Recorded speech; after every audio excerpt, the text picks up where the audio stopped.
मेरे बड़े प्यारे अज़ीज़ अब्दुर्रऊफ़ साहब का निकाह है। अल्लाह उन्हें बेशुमार बरकतें अता फ़रमाए।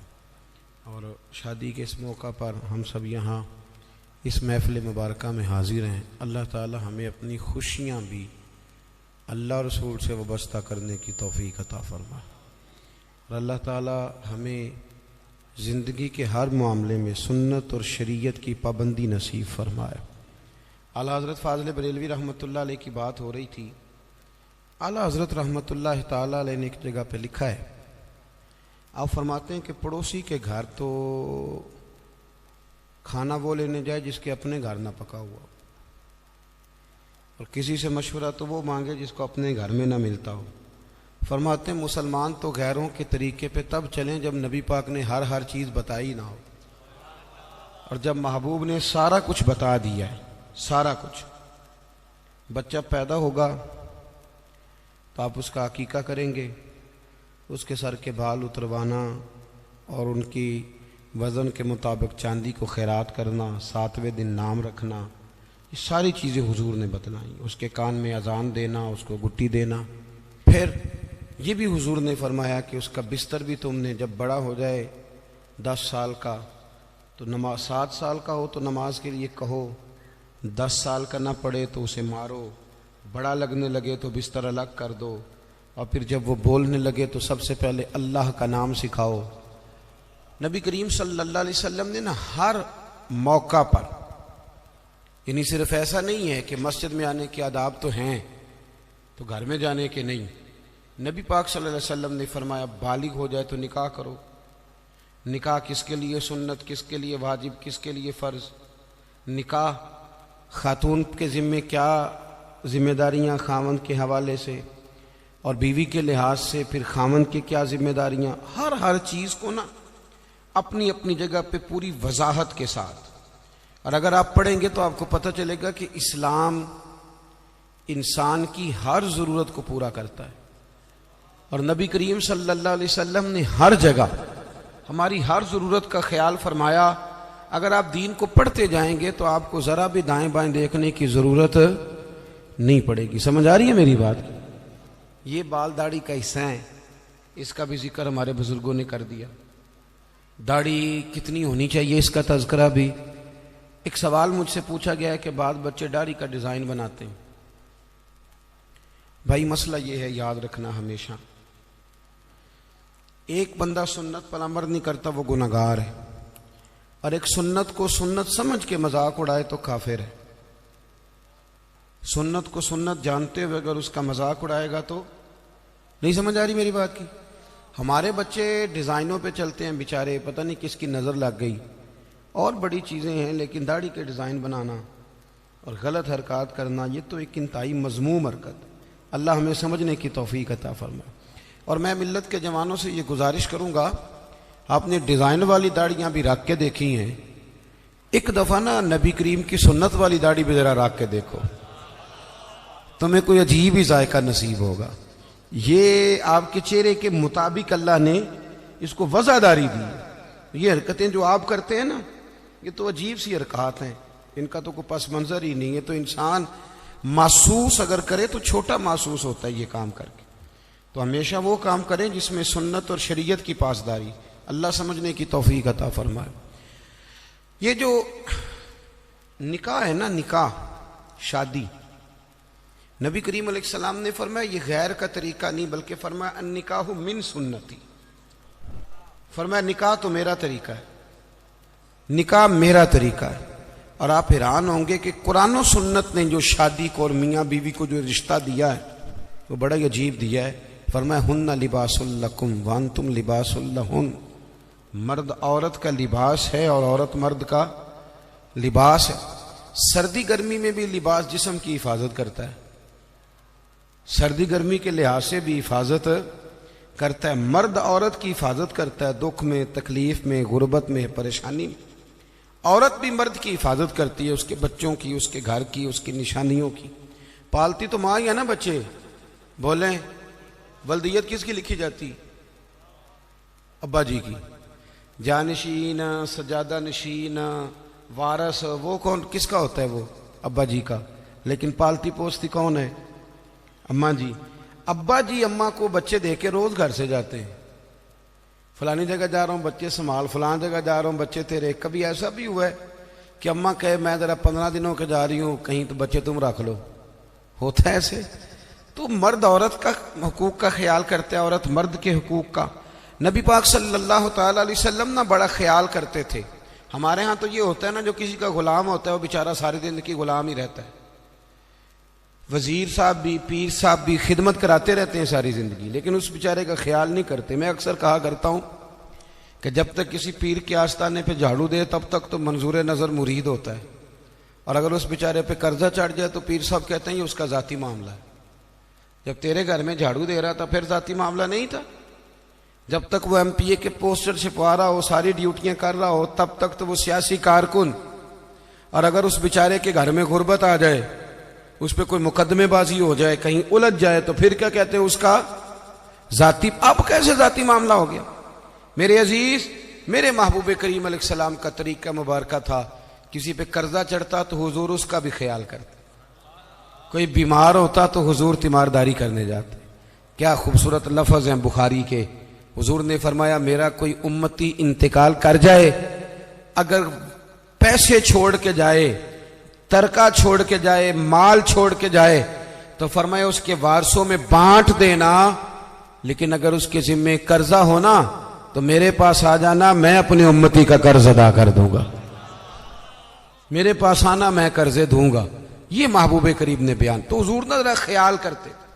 तवज्जो, हजरत रबिया बिन काब ये ना नबी पाक सल्लल्लाहु अलैहि वसल्लम को वुजू कराते थे, पर मजे की बात है वुजू भी तहज्जुद वाला कराते थे।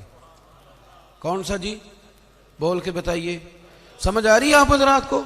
कौन सा वुजू कराते थे? तहज्जुद का वुजू कराते थे। ये वही है जिनसे हुजूर ने फरमाया चल रबिया कुछ मांग ले। बड़े सियाने थे, कहने लगे या रसूलल्लाह जन्नत में वो वाला मकान चाहिए जिसके पड़ोसी आप हो, जिसके पड़ोसी आप, वो वाला मकान। एक दिन ना नबी करीम सल्लल्लाहु अलैहि वसल्लम ने इनसे फरमाया रबिया शादी क्यों नहीं करते? रबिया बोलिए। वो मुझे एक साहब एक दफा मिल गए, कहने लगे मैनू मेरे हजरत साहब डकिया सी ब्याह ना करी।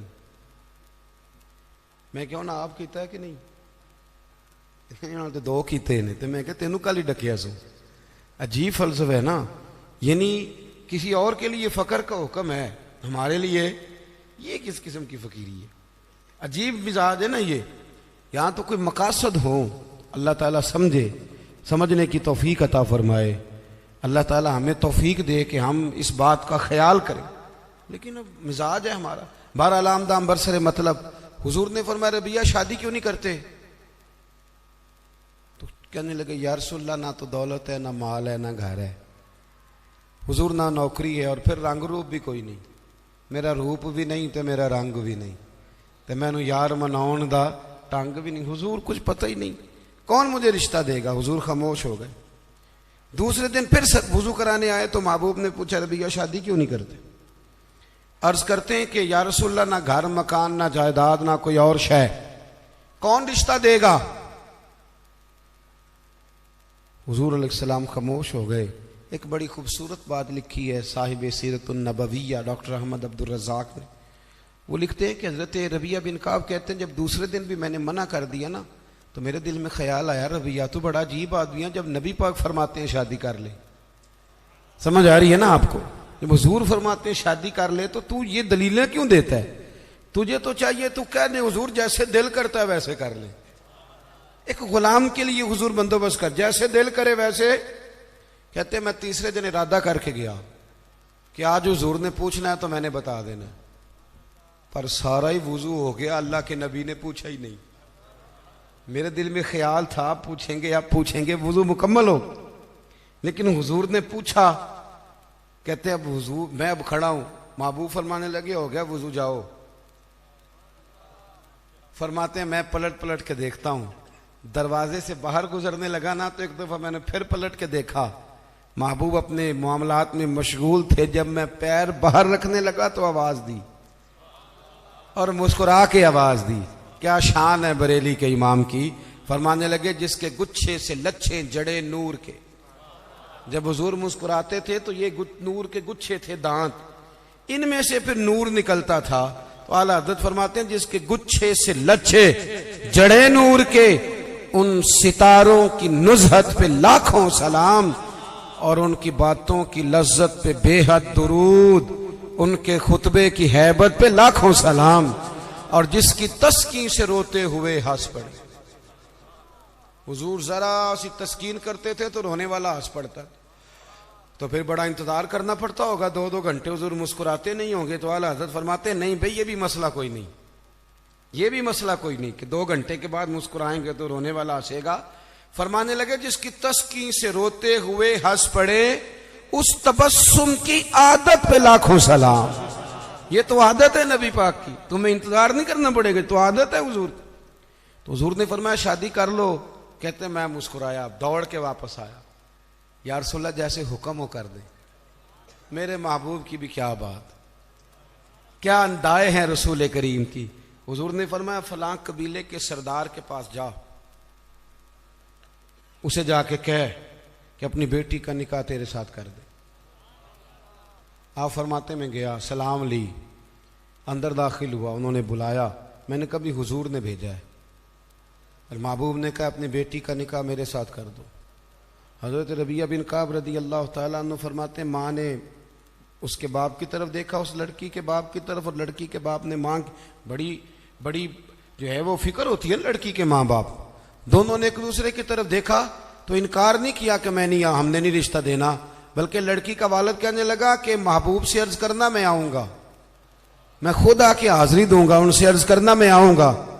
हजरत रबिया बिन काब रदी अल्लाह तआला अन्हु कहते मैं निकल रहा था, नबी रहमत सैयद आलम सल्लल्लाहु अलैहि वसल्लम का वो पैगाम लेके, तो मैं निकल रहा था, मैं आगे बढ़ रहा था।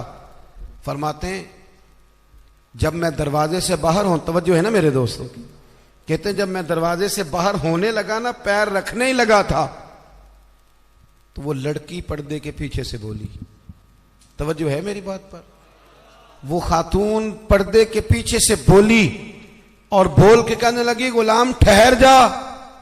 तो मैंने पलट के देखा, मैं रुक गया, तो अपने माँ बाप को मुखातिब करके कहने लगी अब्बा जी आपको मेरी फिक्र है ना, अम्मा जी आपको मेरी फिक्र है ना, आप मुझे नबी करीम के हवाले कर दें, मुझे उम्मीद है रब रसूल मुझे कभी जाया नहीं फरमाएंगे, अल्लाह नबी मुझे जाया। हजरत रबिया बिन काब कहते हैं मैं वापस आ गया, सारा बंदोबस्त हुजूर ने करके दिया, सारा बंदोबस्त। आप बात को समझें, दीन हर जगह इंसान का ख्याल करता है। फरमाते हैं नबी पाक सल्लल्लाहु अलैहि वसल्लम हज़रत उस्मान गनी को बुलाया, फरमाया खजूर की गुठली के बराबर से होना चाहिए। हज़रत उस्मान कहने लगे हुजूर हाजिर हो जाएगा। फरमाया उस्मान पूछोगे नहीं मैंने क्या करना है, अर्ज की हुजूर बता दें क्या करना है। फरमाया रबिया की शादी है, इसने अपनी बीवी को हक महर देना है। फिर हजरत हारसा बिन नौमान को बुलाया, फरमाया एक बकरी का बंदोबस्त कर, ज़िबा करके पकाना है। पूछोगे नहीं किस लिए, हुजूर हुक्म करें। फरमाया मेरे रबिया की शादी है, इसने वलीमा करना है। कहते फिर महबूब ने मुझे अपनी जेब खास से, करम से, फजल से कुछ पैसे दिए। फरमाया खुशबू भी ले ले और अपनी बीवी के लिए एक जोड़ा भी खरीद ले। अजीज दोस्तों ये ना समझें कि जो आपका शागिर्द है, मुरीद है, सियासी कारकुन है, वो आपकी ड्यूटी तो करे तो तब ठीक है, लेकिन उसका कुछ जाती मामला आ जाए तो कहें जी वो जाने और उसका काम जाने। समझे चीजों। नबी करीम सल्लल्लाहु अलैहि वसल्लम कहां तक मेहरबानियां फरमाते। हजरत रबिया बिन काब फरमाते आप फरमाते हैं कि मैं बड़ा गरीब था, मेरे सारे बंदोबस्त मेरे महबूब ने किए, और फरमाते हैं फिर महबूब ने एक और करम किया, मेरे लिए बरकत की दुआ भी कर दी। आप फरमाते हैं कि गुर्बतें चली गईं, अब किसी को कहीं से कर्ज ना मिले तो मेरे घर से मिल जाता है। हर घर से अनाज खत्म होने को हो पर मेरे घर से कभी खत्म नहीं हो। तो नबी करीम अलैहिस्सलाम ख्याल फरमाते। और फिर मियाँ बीवी के दरमियान जो रिश्ते की नजाकत है, हमारे यहाँ ना ये समझ लें, जिस घर में मियाँ बीवी का इत्तेफाक नहीं ना होता, उसमें करोड़ों रुपए की दौलतें भी पड़ी हों तो वो घर घर नहीं होता, वो अज़ियत गाह बन जाता है। जितना मर्जी आप कहें मैं बीवी की परवाह नहीं करता, ये कैसे हो सकता है, उसके साथ घर वाबस्ता है। मियाँ बीवी का किसी घर के अंदर रवैया आपस में बहुत अच्छा हो तो दौलत कम भी हो, वसाइल थोड़े भी हो, फिर भी गुजारा सही हो जाता है। घर के अंदर मियाँ बीवी का आपस में ताल्लुक, तबकात इब्ने साद में साहिब तबकात ने लिखा है कि जब नबी पाक अलैहिस्सलाम ने सैयदा तैयबा ताहिरा हज़रत फ़ातिमा ज़हरा रदी अल्लाह ताला अन्हा का निकाह मौला कायनात शेर खुदा हज़रत अली मुर्तज़ा से फरमाया ना, पता है हुजूर ने क्या किया था? दोनों के सरे अकदस जोड़ के ना, तो नबी पाक ने उन दोनों की मोहब्बत के लिए दुआ फरमाई, ए अल्लाह इनके दरमियान मोहब्बत रखना। हमारे यहाँ भला क्या होता है, मर्जी से शादी की, मर्जी से रिश्ता तलाश किया, फिर ठीक 15 दिनों के बाद अम्मा को नुक्स नजर आने शुरू हो जाते, और ठीक 15 दिन के बाद उनको भी अपने दामाद में नुक्स नजर आने लगते हैं। जब आप 2 जुमले कह देते हैं ना खामद को कि तेरी बीवी ठीक नहीं, तो आया था, चाहिए था फटाफट पानी देती, पर उसने तो तवज्जो ही नहीं की, तो आप तो एक जुमला कह के चले गए, उन्होंने तो 24 घंटे इकट्ठे रहना है। खामद को ये पट्टी पढ़ा दी, और जब बेटी गई मेके तो फटाफट उसकी अम्मा ने कहा, ओहो कितनी कमज़ोर हो गई है मेरी बेटी, लगता है खाने को नहीं देते, यहाँ मैंने कितने लाडों से रखी हुई थी। ये तरीका ठीक नहीं। इब्ने हजर अस्कलानी हदीस लाए, मेरे नबी पाक अलैहिस्सलाम ने फरमाया, वो लानती है जो बीवी को मर्द के खिलाफ उकसाता है और मर्द को बीवी के खिलाफ, मलऊन है वो शख्स। इनके दरमियान प्यार पैदा करें, इनमें मोहब्बत होगी तो घर सुखी रहेगा।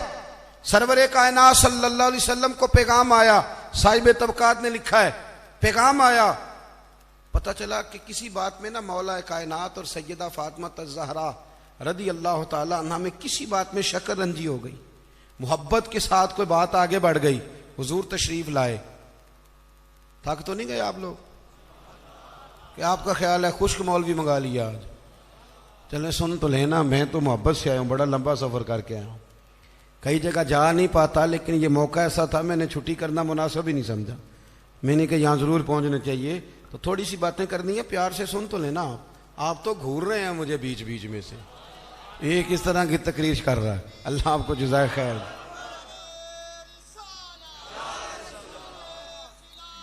सुने जी,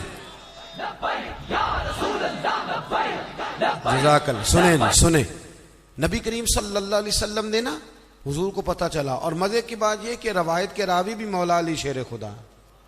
हजरत अली कहते हैं बात तो हमारे दरमियान आपस में बढ़ गई, पर आज बड़ी मेरी वजह से थी। ये भी प्यार की बोली है ना, ये भी मोहब्बत है ना जी, ये मोहब्बत की। यहाँ भी लोगों को बड़े अजीबो गरीब किस्म के फलसफे याद आते हैं, बात कर लूँ फिर एक और भी करूँगा, मजीद बात खुल जाएगी। हजरत अली कहते हैं हुजूर को पता चला महबूब तशरीफ लाए, हुजूर ने बात सुनी, हुजूर समझ गए कि आज बात जरा अली ने ज्यादा बढ़ा दी है। इतनी भी किसी की बेटी लाडली हो गई जितनी नबी पाक की शहजादी लाडली, इतनी भी किसी की बेटी की इज्जत होगी जितनी हुजूर की साहिबजादी की इज्जत मुमकिन है? दोस्तों, इन्होंने इकट्ठे रहना है, निकाह के फलसफे को समझो। नबी करीम अलैहिस्सलाम ने समझ लिया कि बात अली की वजह से बढ़ी, पर मौला अली फरमाते हैं नबी पाक ने सैयदा फातिमा का बाजू पकड़ा और कोने में ले गए, फरमाने लगे फातिमा जरूरी नहीं कि जैसे तुम कहो अली वैसे ही करें, अली तुम्हारे शौहर हैं, तुम्हें ख्याल करना होगा। मौला अली कहते हैं मैं दूर खड़ा था, हुजूर तो बेटी को समझा रहे थे पर आंसू मेरे निकल रहे थे। मैं दौड़ के आया, महबूब का दस्त अक़दस पकड़ के सीने पे रखा, मैंने कहा या रसूलल्लाह बेफिक्र होके जाइए, यहां से जब भी खबर आएगी मोहब्बत की खबर ही आएगी। दोस्तों कुर्बतें, अच्छा इस बात को मजीद खोल दूं, साहिब कंजुल उम्माल ने हदीस लिखी है, हदीस के रावी खुद सैयद आयशा सिद्दीका है। एक दिन हुजूर फरमाने लगे आयशा एक बात ना करूं, या रसूलल्लाह करें? फरमाया जब तुम मुझसे राजी होती हो तब भी मुझे पता चल जाता है, और जब नाराज होती हो तो तब भी मुझे पता चल जाता है।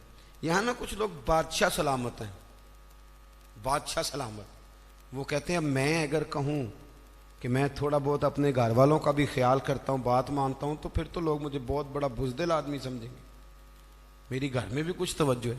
आपका तो नहीं मुझे पता, हमारे देहातों में ये रिवाज है कि अपना बेटा भी उठा के बंदे बाहर निकलना पसंद नहीं करते, अपना बच्चा उठा के भी। कोई आंख ना छड़े कि तेरी हुण बाल खड़ा दी ड्यूटी है, तेनू रोटी तां लभदी है कि पहला बाल खड़ा, कि कैसी अजीब बात करते हो। अगर अल्लाह के नबी नवासों को गर्दनों में उठा के घूमते, गर्दन मुबारक पर रख के घूमते, बच्चों की मोहब्बत तो उसूल है, आप समझें इस चीज को। घर के अंदर अगर आप थोड़ा बहुत किसी जगह पे आप कोई घर के ऊपर तवज्जो कर लेते हैं तो घर किसका है? आपका ही है ना। इतनी कमजोरी दिखाना। नबी करीम अलैहिस्सलाम ने मुस्कुरा के कहा, आयशा बताऊं जब तू राजी होती है तब भी मुझे पता चल जाता, और जब नाराज होती है तब भी पता। तो हजरत आयशा रदी अल्लाह ताला ने कहती, मैं चुपके कहा, मैंने कहा हुजूर मैंने क्यों नाराज होना है, पर मैं बताऊं सही कब नाराज होती है? तो या रसूलल्लाह आप इतना ख्याल करते हैं हुजूर? फरमाया फिर बताऊं? हुजूर बताएं। फरमाया आयशा जब तू होती है ना मुझसे राजी तो तू कसम उठाती है, तो कहती है ला व रब्बे मुहम्मद सल्लल्लाहु अलैहि, मुझे मोहम्मद के रब की कसम।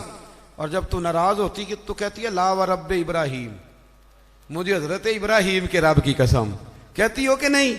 जनाब आयशा कहते हैं मेरे आंख खुली, लबों से हंस रही थी, आंखों से रो रही थी। मैंने कहा करीमा तेरे कुर्बान जाऊं, इतनी इतनी बातों का भी ख्याल फरमाते हो, इतनी इतनी बातों का भी ख्याल करते हो। कहा मुझे पता चल जाता है जब तू राजी होती है और जब तू नाराज होती है तेरे लफ्ज बदल जाते। दोस्तों घर के अंदर का जो माहौल है वो आपको मजबूत करता है, घर के अंदर का माहौल आपको कमजोर करता है। अगर घर के अंदर आपकी तबीयत के लिहाज से चीजें मौजूद हैं, आप बाहर बड़ा कुछ कर सकेंगे। हर आदमी इतना दलेर नहीं होता कि घर में जो मर्जी होता रहे वो बाहर मजबूत रहेगा। निकाह को, मियां बीवी के रिश्ते को कुरान पाक ने अल्लाह ने अपनी निशानियों में से निशानी कहा है। ये फाहद मियां बीवी का रिश्ता है, जिसे कहा ये मेरी निशानियों में से निशानी। पता खराबी कहां से शुरू होती है? सबसे पहले तो शादी होती है गैर शरी। गैर शरी कोल 10वां हो जाए तो मौलाना साहब को बुलाओ, नात खां को बुलाओ, और बच्चे की शादी हो तो फिर अब नहीं हुजूर से प्यार, अब नहीं मोहब्बत, अब किधर गई गुलामी कि अल्लाह रसूल से सिर्फ दुखों का रिश्ता। बुलाओ ना अब भी बैंड बाजा, यहां तो बैंड बाजा कुल वाले दिन भी मंगाओ, 10वें पे भी मंगाओ। और दुखों की बात आई तो कुरान शरीफ शुरू करा लिया, और जब सुख आए तो फिर आपने मौज शुरू करा ली। और भाई मुस्तफ़ा की नात वाले को ना नात ही अच्छी लगती, उसे बारात वाले दिन भी नात ही अच्छी लगती, शादी वाले दिन भी नात ही अच्छी। पहली बात तो ये कि गैर शरई हरकत होती है शादी, और ढेरों होती, ढेरों। सबसे बुरी हरकत कौन सी है? सबसे बुरी हरकत ये होती है कि लड़के और लड़कियों का जोशो खरोश से शादियों पे जाना, और फिर मूवी वाला आता है वो लड़कियों की औरतों की मूवी भी बनाता है। और अब तो अल्लाह खैर करे मूवी को वैसे ही लोगों ने फर्ज किफाया समझ लिया है। अल्लाह माफ करे, हर आदमी ने हाथ में मोबाइल पकड़ा। इतना जरूरी काम है ये। मूवी बनती है, मेहंदी होती है, नाच गाना होता है, तमाशे लगते हैं। फिर मैं हैरान होता हूं, जवान लड़कियों के हाथों में फूल दे के उन्हें खड़ा किया जाता है कि दूल्हा जब आए तो फूल फेंकना। दूल्हे के साथ बूढ़े बूढ़े लोग होते हैं कि जवान लड़के होते हैं? बोले तो वो फूल क्यों लड़कियां फेंकती हैं? लड़कियां सारी बुरके में होती हैं, छुपे हुए मुंह होते हैं, तो सारा खानदान तो ब्यूटी पार्लर से तैयार होके आया होता है। तो आप तो गुनाह को आवाज दे रहे हैं। पता है रस्म कैसे ईजाद हुई? साहिब फुतूह शाम ने लिखा है ये लड़कियों के फूल फेंकने की रस्म जब कादसिया के इलाके हजरत साद बिन नबी वकास रदी अल्लाह तआला अन्हु फतह कर रहे थे, तो आप एक ऐसे इलाके से गुजरे जिसकी इमारतें बड़ी शानदार थी।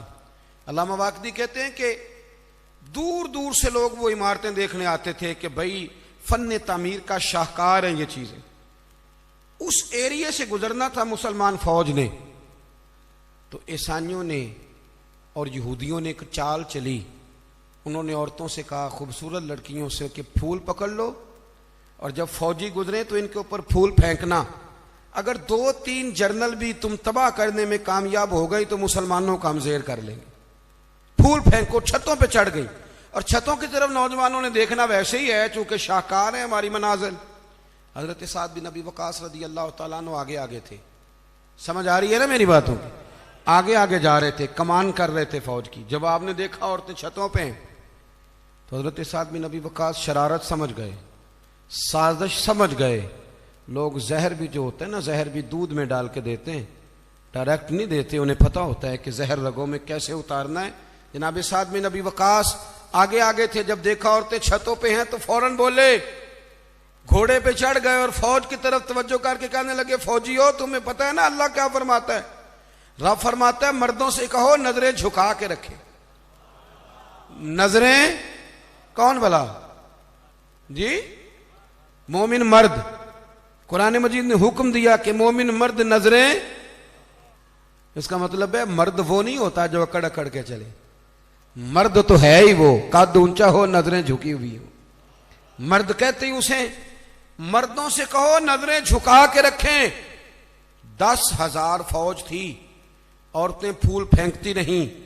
10,000 फौजी गुजर गया, पर एक ने भी नजर उठा के नहीं देखा। जब सारे गुजर गए तो उन औरतों ने प्लेटें फेंकी और कहने लगी, ओ बेशर्मो यहूदी और ईसाइयों, तुम किस तरह के लोग हो, अपने मकासद के लिए बहू बेटियों को इस्तेमाल करते हो, और ये कितनी शान वाले हैं। एक आयत सुनी है, नजरें झुका ली हैं, तुम भी गलत हो, तुम्हारा तरीका भी गलत है। आज के बाद हम मदीने वाले रसूल का कलमा पढ़ेंगे, हम मुसलमान हुआ करेंगे। और हमारे यहां शुरू उन्होंने की थी, और अल्लाह खैर फरमाए, रंग हमने पकड़ लिया उसका। हमारे यहां औरतें फूल फेंकती, बुजुर्ग नहीं फूल फेंक सकते, नौजवान नहीं फेंक सकते। खुदा का खौफ करें। और फिर मर्द औरतों का इख्तलात होता है, और फिर उससे आगे शादी के बेपनाह खर्चे, बेपनाह कर्जा उठा के शादियां करते हैं। निकाह में तो 2 आदमी जाएंगे, 2 जोड़े जाएंगे। और मैं आपको एक शरई हुक्म बताता हूं, आपका सगा भाई, इधर देखो मेरी तरफ, सगा भाई अपने बेटे की शादी पे अगर आपको न बुलाए तो उससे नाराज होना जायज नहीं। तुसी तो मेरे नाल भी हो गया। ओ भाई, सगा भाई भी अगर अपने बेटे की शादी पे न बुलाए तो उसकी मर्जी है, ना बुलाए चाहे ना बुलाए, उससे नाराज होना जायज। तो आपको तो मंगनी में ना बुलाएं तो नाराज हो जाते।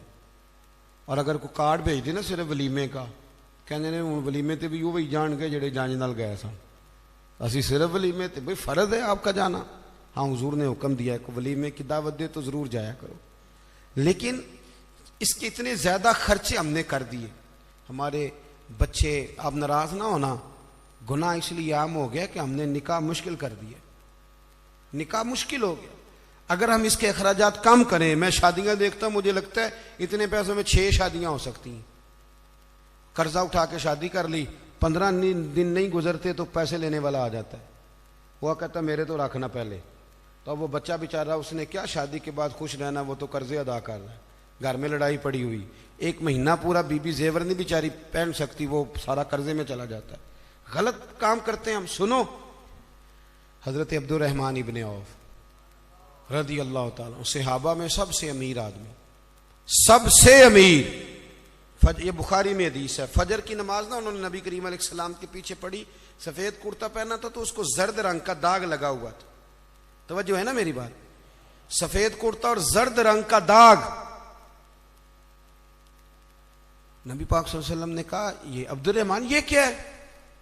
अर्ज की, या रसूलल्लाह, मैंने रात को निकाह किया था, खुशबू लगाई थी तो वो दाग रह गया।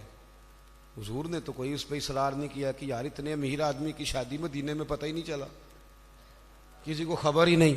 यहां गरीब भी बाज नहीं आता, वो भी कहता है मेरी नाक जो है वो कट जाएगी अगर मैंने करोड़ों रुपया ना लगाया, तो जब पैसे लेने वाले आएंगे फिर कट जाएगी कि छोटी हो जाएगी मजीद।